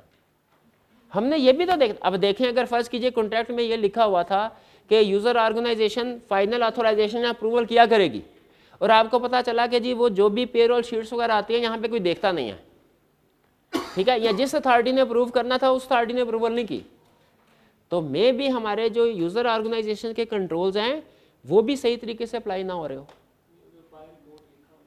हाँ जी, नहीं, बाय रिपोर्ट भी और वैसे भी देखते हैं कि ऊपर उसने बात करें ना कम्प्लीमेंट्री कंट्रोल की, तो दोनों को सामने रख के डिसीजन करते हैं सफिशिएंट एविडेंस पर जाकर। अच्छा, अब बच्चों कि आपने क्वेश्चन थोड़े से ज़्यादा पूछे हैं, इसलिए मेरा रिस्क बढ़ गया है कि आपने सही तरीके से पूरा स्टैंडर्ड के कंसेप्ट जो है समझ पाए कि नहीं। आगे चलने से पहले मैं चाह रहा हूँ कि आप एक दफ़ा रीडिंग कर लें। मैं 5 मिनट की ब्रेक दे रहा हूँ। आपने ये ISA 402 मिल गया ना आपको? आपने ISA 402 में, हाँ जी, इसकी रीडिंग कर लें, शाबाश, इसकी रीडिंग कर लें, फिर 3402 की तरफ चलते हैं। हमने 402 पढ़ लिया। 402 और 3402 दोनों का फोकस एक ही है, सर्विस ऑर्गेनाइजेशन और उसका ऑडिटर, उसकी रिपोर्ट। जो 402 है ये बेसिकली एविडेंस कलेक्शन के ऊपर बेस कर रहा है, और 3402 उसकी रिपोर्ट के ऊपर। 402 सिर्फ ये बताता है कि ऑडिटर की रिपोर्ट जो होती है, सर्विस ऑडिटर की रिपोर्ट, वो दो तरह की होगी, टाइप 1 और टाइप 2। लेकिन प्रैक्टिकली इसका फॉर्मेट क्या है और इन दोनों में डिटेल डिफरेंस क्या है, टाइप 1 और टाइप 2 रिपोर्ट, ये 402 नहीं बताता, ये 3402 बताता है। तो 3402 एक ही काम की चीज है, उसमें एक ही काम की चीज है, क्या? रिपोर्ट, टाइप 1 की रिपोर्ट, टाइप 2 की रिपोर्ट, इनका कंपैरिजन। ये फॉन्ट साइज थोड़ा छोटा है, मैंने कोशिश की है एक ही व्यू में डिफरेंस के लिए आ जाए सामने हमारे। आपको अगर सही तरीके से नजर ना आ रहा हो तो आप अपने नोट्स जो हैं उनको सामने रख के देख सकते हैं। सबसे पहले, अच्छा, अब ये लेफ्ट साइड पे एलिमेंट्स हैं, यानी पैराग्राफ हैं कि रिपोर्ट के पैराग्राफ कौन कौन से होंगे। पहला एलिमेंट है स्कोप। बताइए टाइप 1 की रिपोर्ट और टाइप 2 की रिपोर्ट के स्कोप में क्या फर्क होगा? टेस्ट ऑफ कंट्रोल, शाबाश। टाइप 1 की रिपोर्ट में टेस्ट ऑफ कंट्रोल्स इंक्लूडेड होंगे कि नहीं, और टाइप 2 की रिपोर्ट में होंगे इंक्लूड। ये डिफरेंस ध्यान में रखिएगा, आपसे एग्जाम में पूछ सकता है। वो आपसे रिपोर्ट नहीं ड्राफ्ट करवाएगा टाइप 1 या टाइप 2 की, रिपोर्ट क्यों नहीं ड्राफ्ट करवाएगा भला? वो तो मौजूद है, वो तो आप 3402 खोलेंगे तो टाइप 1 की रिपोर्ट कहेगा, टाइप 1 भी मौजूद है, टाइप 2 भी मौजूद है। डिफरेंस आपने ध्यान में रखना है। फिर इसके बाद सर्विस ऑर्गेनाइजेशन की रिस्पॉन्सिबिलिटी। फिर आपको पता है जो रिपोर्ट होती है हमारी भी, जो ऑडिट वाली रिपोर्ट होती है, उसमें मैनेजमेंट की रिस्पॉन्सिबिलिटीज भी आती हैं, ऑडिटर की रिस्पॉन्सिबिलिटीज भी आती हैं, फिर उसके बाद ओपिनियन भी आता है। तो यहाँ पे भी चूंकि ये एक इंगेजमेंट है जो सर्विस ऑडिटर और सर्विस ऑर्गेनाइजेशन के दरमियान में है, तो यहाँ पे इसके बाद उसने सर्विस ऑर्गेनाइजेशन की रिस्पॉन्सिबिलिटी भी लिखी हुई है और सर्विस ऑडिटर की रिस्पॉन्सिबिलिटीज भी लिखी हुई हैं। ठीक है, सर्विस ऑर्गेनाइजेशन की रिस्पॉन्सिबिलिटी क्या है? डिस्क्रिप्शन ऑफ सिस्टम, पेरोल का है या डेटर मैनेजमेंट का है, जो भी है, ये डिस्क्रिप्शन ऑफ सिस्टम किसने देनी है? सर्विस ऑर्गेनाइजेशन ने, कि इनका सिस्टम क्या है। ऑडिटर ने तो चेक करना है ना, जैसे फाइनेंशियल स्टेटमेंट्स कौन देता है? मैनेजमेंट। ऑडिटर ने तो ये ओपिनियन देना होता है ठीक है कि नहीं। तो सिस्टम क्या है, कंट्रोल्स उसके ऊपर क्या, ऑब्जेक्टिव क्या, कंट्रोल ऑब्जेक्टिव है, और design, implementation and operating effectiveness of control, ये सारी रिस्पॉन्सिबिलिटी किसकी है? मैनेजमेंट की। सिस्टम डेवलप करना, कंट्रोल डिजाइन करना और उसकी ऑपरेटिंग इफेक्टिवनेस, ये सारी किसकी जिम्मेदारी है? मैनेजमेंट की। सर्विस ऑडिटर की जिम्मेदारी क्या होगी? इनके ऊपर ओपिनियन एक्सप्रेस करना। ठीक है, ये दोनों जगह पे सेम है। और इंडिपेंडेंस और क्वालिटी कंट्रोल स्टैंडर्ड, ये भी दोनों तरह एंगेजमेंट पे परफॉर्म हो गया, टाइप 1 टाइप। सर्विस ऑडिटर की रिस्पॉन्सिबिलिटी, अब आप बताइए सर्विस ऑडिटर की रिस्पॉन्सिबिलिटी के हिसाब से क्या फर्क है? क्या टाइप 1 और टाइप 2 में रिस्पॉन्सिबिलिटी सेम है? नहीं, इसमें देखिए ओपिनियन देगा, ओपिनियन इसमें देगा, लेकिन किस में देगा? सिर्फ description and design of control पे। इसमें 2 ओपिनियन होंगे टाइप 1 में, description and design of control में। टाइप 2 में 3 ओपिनियन होंगे, डिस्क्रिप्शन पे भी, डिजाइन पे भी और ऑपरेटिंग फैक्टर्स कंट्रोल पे भी। ठीक है, description of system and design of control ये अंडरस्टैंडिंग के लिए यूज होते हैं, और operating factor of control test of control के पर्पस के लिए। आगे चलें। अच्छा हाँ, यहाँ पे एक चीज ऑडिटर सर्विस ऑडिटर अपनी रिस्पॉन्सिबिलिटी में क्लियरली मेंशन कर देता है टाइप 1 में, कि मैं ओपिनियन दे रहा हूँ, डिस्क्रिप्शन और डिजाइन के ऊपर ओपिनियन देना मेरी जिम्मेदारी है, ऑपरेटिंग इफेक्टिवनेस और कंट्रोल्स के ऊपर मैं ओपिनियन नहीं दे रहा। ठीक है, वो यहाँ पे मेंशन कर देता है। फिर लिमिटेशन, अगर कोई लिमिटेशन हो, जैसे report broad range of users के लिए प्रिपेयर की गई है, ये स्पेसिफिक इंडिविजुअल के लिए हो सकता है सूटेबल ना हो। आपको बताया था ना सर्विस ऑर्गेनाइजेशन क्यों ये रिपोर्ट, हालांकि रिक्वायर्ड बाय लॉ नहीं है, लेकिन क्यों रिपोर्ट बना रही है ये सर्विस आइटर्स है? हाँ, क्योंकि अपने उन क्लाइंट्स को जिनको ये आउटसोर्स सर्विसेज प्रोवाइड कर रही है उनको फैसिलिटेट करने के लिए, क्योंकि इसको पता है कि मेरा ऑडिट करवाना लाजमी नहीं है कंट्रोल्स का, लेकिन जिन क्लाइंट्स को मैं सर्विस प्रोवाइड कर रहा हूँ, यानी जो यूजर ऑर्गेनाइजेशन हैं, इनका फाइनेंशियल स्टेटमेंट्स का ऑडिट कंप्लीट ही नहीं हो सकता जब तक ये मेरे कंट्रोल्स को अंडरस्टैंड नहीं करेंगे। ओपिनियन, अच्छा अहम चीज, टाइप 1 रिपोर्ट में 2 ओपिनियन है, टाइप 2 में 3 ओपिनियन है। एक है डिस्क्रिप्शन के ऊपर, दूसरा है डिजाइन के ऊपर, और यहां पे डिस्क्रिप्शन के ऊपर है, डिजाइन के ऊपर है और ऑपरेटिंग इफेक्टिवनेस के ऊपर है। ठीक है, ये घर जाके डिटेल में पढ़ लीजिएगा स्टेटमेंट को। एक और भी डिफरेंस नोट कीजिए, यहां पे ओपिनियन कह रहा है कि कंट्रोल्स डिजाइन हुए हैं एज एट, डेट दी होगी इसने, ठीक है, जबकि जब ऑपरेटिंग इफेक्टिवनेस के बारे में बता रहा है तो वो थ्रू आउट द पीरियड के बारे में बता रहा है। यानी टाइप 1 की रिपोर्ट एज ऑन डेट पे बनेगी और टाइप 2 की रिपोर्ट फॉर द पीरियड के लिए बनेगी। फिर टेस्ट ऑफ कंट्रोल्स को डिस्क्राइब किया जाता है क्या? जो सर्विस आइटर ने टेस्ट ऑफ कंट्रोल्स परफॉर्म किए वो डिस्क्राइब किए जाएंगे, टाइप 1 रिपोर्ट में नहीं और टाइप 2 में किए जाएंगे। और फिर इंटेंडेड यूजर एंड पर्पसेस वो दोनों रिपोर्ट्स में लिख सकते हैं। ये है डिफरेंस। कुछ डिफरेंस क्लियर हुआ टाइप 1 और टाइप 2 में? मेन डिफरेंस क्या है? डिस्क्रिप्शन में, स्कोप में, रिस्पॉन्सिबिलिटीज में, ओपिनियन में, ये और description of test of control में। ये 4 मेन डिफरेंस है टाइप 1 और टाइप 2 में। क्लियर हो गया? चलिए, इसके बाद इसमें अच्छा, ये एक रिपोर्ट का फॉर्मेट है। मैंने कोशिश की, स्टैंडर्ड में उसने 2 फॉर्मेट दिए हैं, एक टाइप 1 रिपोर्ट, एक टाइप 2 रिपोर्ट। मेरी सजेशन है कि आप एक दफ़ा रीड कर लीजिए, याद करने की ज़रूरत नहीं, रीड कर लीजिए। इस स्टैंडर्ड के कंसेप्ट रिवाइज हो जाएंगे आपके, क्योंकि जिस तरीके से रिस्पॉन्सिबिलिटीज़ को, स्कोप वगैरह को डिस्कस किया होता है ना, तो हमें पता चल जाता है कि यहाँ पे स्कोप ऑफ वर्क क्या है, रिस्पॉन्सिबिलिटी किस पार्टी की क्या है। मैंने कोशिश की 2 in 1 रिपोर्ट बताने की। स्टैंडर्ड में 2 रिपोर्ट हैं, एक टाइप 1, एक टाइप 2। कुछ मैटर, 90% मैटर टाइप 1 और टाइप 2 दोनों का सेम है। कुछ स्टेटमेंट ऐसी, इक्का दुक्का स्टेटमेंट ऐसी है जो टाइप 1 की रिपोर्ट में है, 2 में नहीं, और कुछ स्टेटमेंट ऐसी हैं जो टाइप 2 की रिपोर्ट में है, टाइप 1 में नहीं है। फर्क समझ रहे हैं?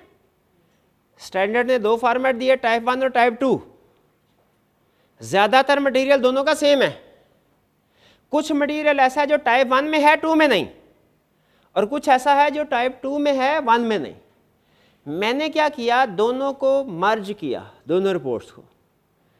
आपको नजर आ रहा होगा कुछ लाइनें ऐसी हैं, कुछ पैराग्राफ, सेंटेंस ऐसे हैं जिनकी कोई अंडरलाइनिंग नहीं है।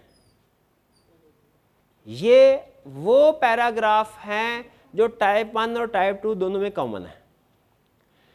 कुछ सेंटेंस ऐसा है जिसके नीचे सिंगल अंडरलाइनिंग है। ये वो सेंटेंस है जो सिर्फ टाइप 1 की रिपोर्ट में आएंगे, और कुछ सेंटेंसेस ऐसे हैं जिनके नीचे डबल अंडरलाइनिंग है। डबल अंडरलाइनिंग का मतलब क्या है? ये वो सेंटेंस है जो टाइप 2 की रिपोर्ट में आएंगे। जैसे जरा सोच के मुझे बताइए, independent service auditors assurance report on description of control at their design, type 1। अच्छा, इसके आगे डबल अंडरलाइन है, इसका मतलब है ये लाइन टाइप 2 में आएगी, टाइप 1 में नहीं आएगी। टाइप 1 की रिपोर्ट सिर्फ डिस्क्रिप्शन और डिजाइन ऑफ कंट्रोल पे बेस कर रही है, और टाइप 2 की रिपोर्ट में देखिए उसने ऑपरेटिंग इफेक्टिवनेस को भी ऐड किया। ठीक है। अच्छा, रिपोर्ट में एक जगह पे कह रहा है we did not perform any procedure regarding operating effectiveness of controls. क्या ये दोनों तरह की रिपोर्ट में आएगा? किस रिपोर्ट में आएगा? टाइप 1 में। शाबाश, क्लियर हो गया ये। तो मेरी सजेशन है चाहे तो स्टैंडर्ड से पढ़ लें टाइप, अगर आपको सिंगल अंडरलाइन डबल अंडरलाइनिंग में प्रॉब्लम है तो स्टैंडर्ड से पढ़ लिया, टाइप 1 की रिपोर्ट लाता टाइप 2 की, लेकिन एक दफ़ा ज़रूर पढ़ लीजिए। फिर इसके बाद है सब सर्विस ऑर्गेनाइजेशन वाला, वो हमने कवर कर लिया है। मॉडिफिकेशन इन रिपोर्ट, ये भी हमने वो बता दिया कि अगर तीनों में से कोई भी ओपिनियन, जो 3 ओपिनियन है ना टाइप 2 रिपोर्ट में और टाइप 2 में 2 ओपिनियन है, तो इससे पहले जो डिस्कशन हुई क्या वो मॉडिफाई भी हो सकते हैं? स्टैंडर्ड ने जवाब दिया बिल्कुल वो मॉडिफाई हो सकते हैं, ठीक है। लेकिन इसकी इम्प्लीकेशन क्या होगी इनके मॉडिफाई होने से, वो स्टैंडर्ड ने नहीं बताई। चलिए, ये हमारा 3402 कंप्लीट हुआ, 402 3402। अब हम सबसे अहम काम कर लेते हैं, क्या भला? पास्ट पेपर की प्रैक्टिस, जिससे हमें पता चलेगा क्या हमारे जितने भी कंसेप्ट हमने सीखे हैं पास्ट पेपर का क्वेश्चन अटेम्प्ट कर सकते हैं कि नहीं, ठीक है। तो आपके साथ मैंने क्वेश्चन शेयर किए हुए हैं, क्वेश्चन ज़रा अपने सामने रखिए जी। चलिए, पहला क्वेश्चन, अच्छा ये 402 और 3402 दोनों के क्वेश्चन मैंने इकट्ठे किए हुए हैं। पहला क्वेश्चन, एक्सप्लेन द डिफरेंस, ये विंटर 2018 का है, difference between type 1 report and type 2 report. क्या फर्क है? पूरे ऑडिटिंग स्टैंडर्ड में सिर्फ एक ही जगह पे टाइप 1 और टाइप 2 रिपोर्ट का जिक्र है। कहाँ पे? 402 3402 में। तो बताइए क्या डिफरेंस, अभी पढ़ा ना हमने, क्या फर्क है? टाइप 1 के स्कोप में टेस्ट ऑफ कंट्रोल शामिल नहीं है, टाइप 2 के रिपोर्ट में टेस्ट ऑफ कंट्रोल शामिल है। और इसके अलावा टाइप 1 में वो 2 ओपिनियन देता है, किस किस के ऊपर? Description of system and design of control. और टाइप 2 में 3, description of system, design of control plus operating effectiveness of control, ठीक है। और क्या फर्क है? टाइप कौन सी रिपोर्ट एज ऑन की है? टाइप 1 की रिपोर्ट एज ऑन होती है और टाइप 2 की रिपोर्ट फॉर अ पीरियड होती है। एक और भी डिफरेंस था, वो क्या था? हाँ, टेस्ट ऑफ कंट्रोल जो परफॉर्म टाइप 2 में जो उसने टेस्ट ऑफ कंट्रोल्स परफॉर्म किए होते हैं वो भी बताता है, डिस्क्राइब करता है उसको, ठीक। Second, scope of assurance engagement under inclusive method and under the carve out method. जी, बेसिकली इंक्लूसिव मेथड क्या है? जिसमें कौन एश्योरेंस प्रोवाइड कर रहा है? Service auditor. शाबाश। तो इंक्लूसिव मेथड में सर्विस ऑडिटर के स्कोप ऑफ एंगेजमेंट में सर्विस ऑर्गेनाइजेशन के एक्टिविटीज भी शामिल हैं, उसके कंट्रोल शामिल है, प्लस सब सर्विस ऑर्गेनाइजेशन के कंट्रोल्स भी शामिल है। जबकि कार्व आउट मेथड में सिर्फ सर्विस ऑर्गेनाइजेशन के कंट्रोल्स के ऊपर ओपिनियन देना शामिल है, सब सर्विस ऑर्गेनाइजेशन को कार्व आउट मेथड में कवर नहीं किया जाता, उसे आउट कर दिया जाता है। क्लियर ये कंसेप्ट? चलिए आगे चलते हैं। चलिए, थोड़ा सा बड़ा क्वेश्चन आ गया, समझ में जी। हाँ जी, वो जो कार्व आउट मेथड वाला सर्विस ऑडिटर, बिल्कुल, क्योंकि जो रिपोर्ट है टाइप 1 और टाइप 2 ये भी सर्विस ऑडिटर दे रहा है, और जो उसके स्कोप में कार्व आउट मेथड या इंक्लूसिव मेथड है ये भी सर्विस ऑडिटर के पॉइंट ऑफ व्यू से। जी, नेक्स्ट समर 2017 का क्वेश्चन है। रिक्वायरमेंट पहले हम पढ़ते हैं as usual. Evaluate the above situation, explain how would you test the operating framework controls over payroll applied by PayPro. कुछ अभी इससे हमें क्लियर नहीं हुआ कि किस स्टैंडर्ड का क्वेश्चन है। कंट्रोल, लेकिन ऑपरेटिंग फ्रेमवर्क कंट्रोल तो हो सकता है हमारे ऑडिट में भी होता है ना, उसमें भी हम ऑपरेटिंग फ्रेमवर्क कंट्रोल्स टेस्ट करते हैं, ठीक है। तो कंफर्म नहीं हो रहा रिक्वायरमेंट से, अंदाजा हमें लग गया, ठीक है, लेकिन वो चूंकि कंसेप्ट हमारा ऑडिटिंग आईएसएस में भी डिस्कस हुआ है, इसीलिए हम अभी कंफर्म नहीं है कि ये सर्विस ऑर्गेनाइजेशन वाला क्वेश्चन है। कह रहा है your audit client Mars Pakistan limited is a multinational company at the group level a decision has been taken whereby the payroll function of our group companies has been outsourced to a payroll processing firm PayPro situated in London। बताइए किस लफ्ज से पता चला? 402 3402 का outsource के लफ्ज से, इसको अंडरलाइन कर लेना आपने। अब देखें, अब हमें यह पता चल गया वो 402 में हमें ले आया है। अब उसमें किस सिचुएशन पे ला के खड़ा करता है ये वो आगे बताएगा। कह रहे according to the terms of the contract after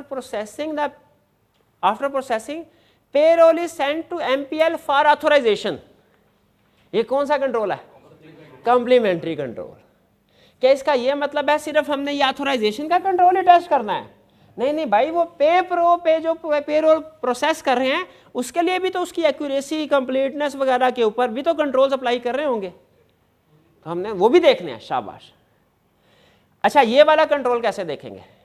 complementary control कैसे टेस्ट करेंगे या अंडरस्टैंड करेंगे? ये यूजर ऑर्गेनाइजेशन में जाएंगे, मैनेजमेंट के साथ डिस्कस करेंगे और खुद टेस्ट कर लेंगे। इसके लिए तो किसी रिपोर्ट वगैरह की जरूरत नहीं है ना। चलिए, ये नॉर्मल जैसे हम अपने ऑडिट क्लाइंट के कंट्रोल्स को टेस्ट करते हैं ये उसी तरीके से होगा। PayPro shares type 1 report with all of its clients. कौन सी रिपोर्ट शेयर करें? टाइप 1। अब देखिए, हमारे पास ऑप्शन तो नहीं है। हमसे अगर कोई पूछे ना कौन सी रिपोर्ट चाहिए तो हम तो हमेशा से कहेंगे टाइप 2 की रिपोर्ट दे दो, ताकि हमारे दोनों काम चल जाए।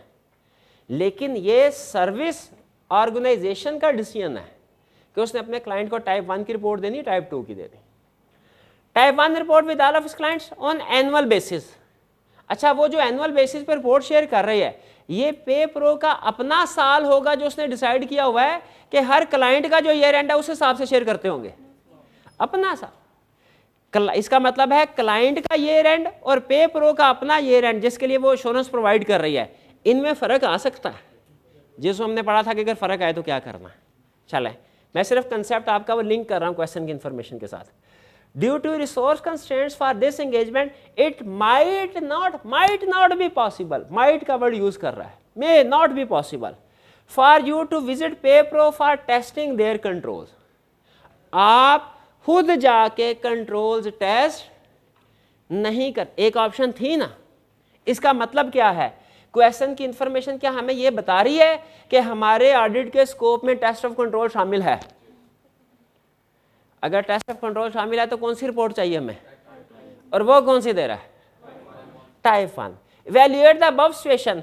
वैल्यूएट में हम बता देंगे कि वो सर्विस ऑर्गेनाइजेशन है, ठीक है, और हमने एविडेंस ऑब्टेन करना है जब वो आउटसोर्स कर दिया हो। ये सिचुएशन को वैल्यूएट कर दिया हमने।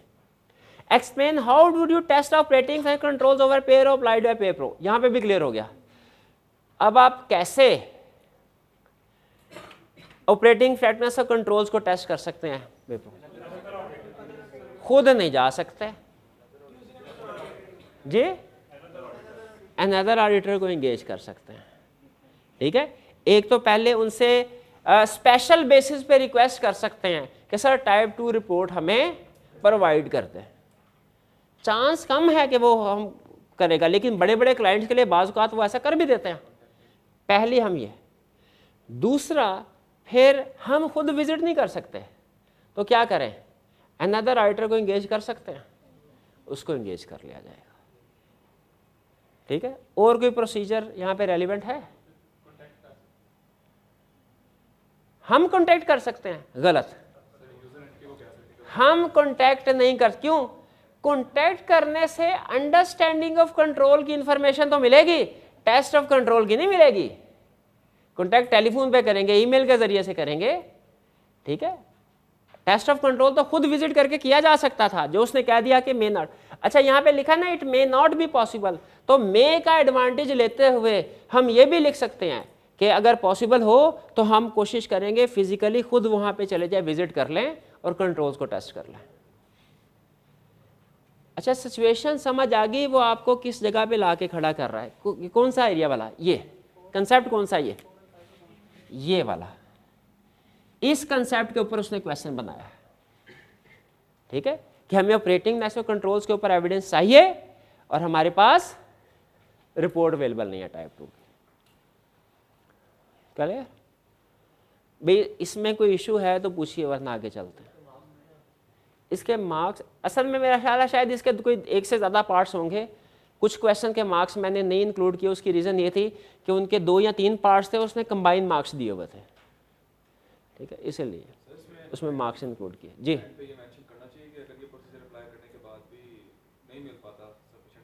हाँ, ये कर सकते हैं बिल्कुल। अगर ये प्रोसीजर परफॉर्म करने के बाद भी आपको एविडेंस ऑब्टेन नहीं मिल पाता एविडेंस, तो आप अपना स्कोप लिमिटेशन और ओपिनियन मॉडिफाई कर सकते हैं। इसके सोल्यूशन में उसने कुछ इररेलेवेंट सी डिस्कशन भी की हुई है, जो मेरे ख्याल में क्वेश्चन की रिक्वायरमेंट के मुताबिक नहीं है। इसमें ही अगले वाले क्वेश्चन में लेकिन इररेलेवेंट डिस्कशन थे। क्वेश्चन समझ आया आपको? आगे चलते हैं। ये लास्ट क्वेश्चन है इसका। The following situation has arisen, sorry पहले requirement, evaluate the above situation and briefly explain the steps that the auditor would be required to carry out in the above situation. वो कुछ अंदाजा नहीं हो रहा किस स्टैंडर्ड का क्वेश्चन है। The following situation has arisen an audit client of your firm, the year and is 30th December 2015. Certain management functions of the audited client had been outsourced. Outsource को अंडरलाइन कर लें, 402 पे पहुंच गए हम। Most of the outsourced functions are performed at the service organization premises. ज़्यादातर service organisation की premises पे परफॉर्म किए जाते हैं। Evaluate the above situation. Evaluate कीजिए। अब इसमें क्या करना होता है? हमारी रिस्पॉन्सिबिलिटी है कि हमने अंडरस्टैंडिंग ऑफ कंट्रोल ऑब्टेन करनी है उन फंक्शंस की जो सर्विस ऑर्गेनाइजेशन के प्रेमिसेस में परफॉर्म हो रहे हैं। अच्छा, क्वेश्चन में उसे मेंशन नहीं किया कि हमारे स्कोप हम एज ऑडिटर सिर्फ अंडरस्टैंडिंग ऑफ कंट्रोल ऑब्टेन करना चाहते हैं कि ऑपरेटिंग डायरेक्टनेस ऑफ कंट्रोल पे भी एविडेंस ऑब्टेन करना है। नोट करें, क्वेश्चन में उसने नहीं लिखा, तो क्या एज्यूम करें? दोनों। तो हम बताएंगे हमने इसके लिए एविडेंस ऑब्टेन करना है अंडरस्टैंडिंग ऑफ कंट्रोल का और ऑपरेटिंग इफेक्टिवनेस कंट्रोल का। ये सिचुएशन की वैल्यूएशन होगी। और बताइए स्टेप्स, बताइए कैसे करेंगे? कैसे करेंगे? हाँ जी, वो 5 स्टेप्स बताएंगे। ठीक है, इस क्वेश्चन, ये वाले इस क्वेश्चन में और पिछले वाले क्वेश्चन में क्या फर्क था? हाँ, उसमें उसने स्पेसिफिकली सिर्फ ऑपरेटिंग इफेक्टिवनेस कंट्रोल का जिक्र किया था, यहां पे दोनों है। और उसमें उसने एक ऑप्शन को रूल आउट कर दिया था, विजिट वाले को, और रिपोर्ट को भी, सॉरी 2 को आउट किया, रिपोर्ट को भी आउट कर दिया था, विजिट वाले को भी आउट कर दिया था। हाँ, इसमें हमने सबको कवर करना। ठीक है भाई, क्लियर हुआ? अच्छा, क्वेश्चन समझ आ रहा है? मुश्किल तो नहीं है ना? जी जी।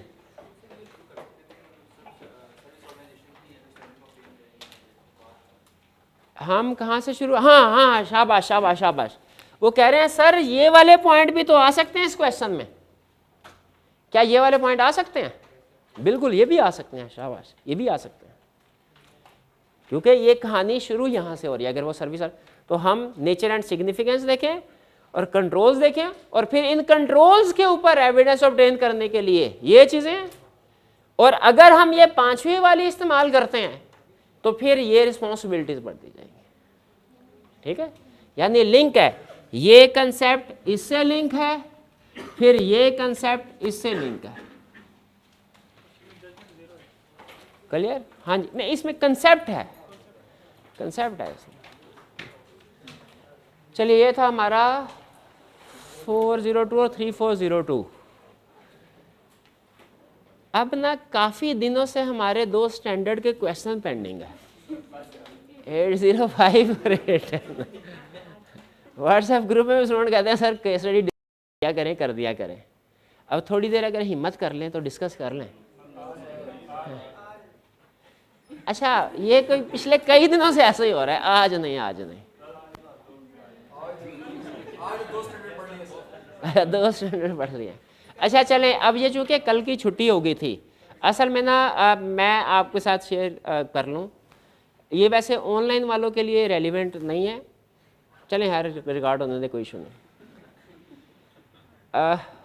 सम टाइम ऐसा होता है कि ना कोई लेक्चर जब प्रिपेयर नहीं होता ना, या मेरी तसल्ली नहीं होती, तो मैं बजाय ये कि ज़बरदस्ती लेक्चर करवा लूँ, मैं उस दिन छुट्टी कर लेता हूँ।